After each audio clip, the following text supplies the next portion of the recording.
So if someone's in a dating relationship and the person they're dating is working through their anger, they're just an angry person, they had a rough background, what is some advice that you could give that person on whether or not they should cut ties or whether they should persevere and be patient with them?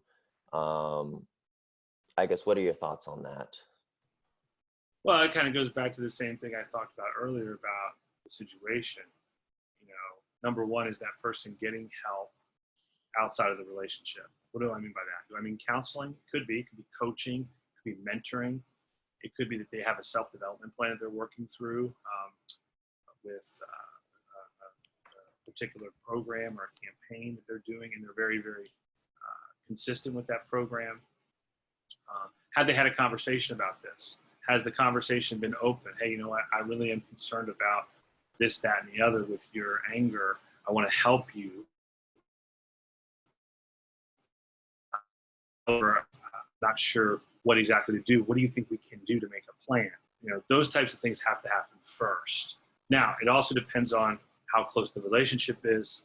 Are they living together? Because some people live together in their relationships, and that kind of creates a more of a friction. In a spiritual mindset, a lot of people choose to live apart. They don't live together. They do that for purity reasons, but also the purity of emotion. And that goes back to emotional purity. What we talked about previously is you don't create this connection before you need to create the connection. And so if you're seeing those patterns, sometimes it's very, very important to say, you know what, I don't know if I really want to be involved in this, but it doesn't mean that you completely just check out. Grace and forgiveness and those types of things are very helpful in relationships because sometimes it can change the entirety of the paradigm of the person's thought process in a split second. With that being said, the person that is in that anger mode or in that situation of emotional deprivation is responsible for their changes. I had to learn that the hard way. I had to learn that. I call it the road less traveled. I had to get on a road and I had to let go of things that were really, really damaging to myself. And still to this day, I work every day to create new habits of thought that create new actions when it comes to how I respond to my kids, how I respond to my wife, how I do my business, how I work. To me, those that have gone through those experiential issues are the best professionals you can absolutely trust because you know two things. Number one, they have the certification and the degrees. And number two, they're just real. And I mean, that's the name of my business, Real Stuff, Real Change. So if you're really going to help somebody manifest a change, they have to manifest it themselves first. So there are boundaries, there are limits, but it's done in love. It's done in respect. And because we all have some type of deficiency that we have to work through. I think sometimes people that are angry and they're outright are more labeled as, oh, these guys are really bad.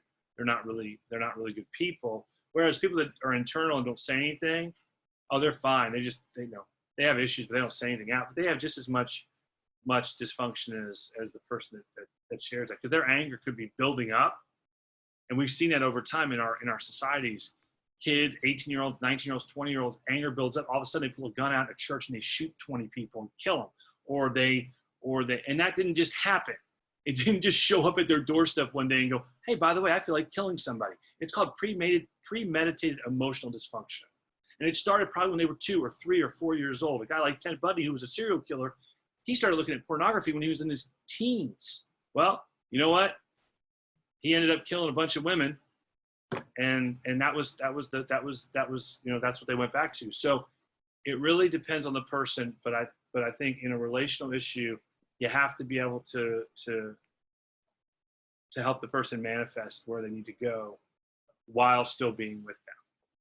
If it's safe. If it's not safe, they need to get out.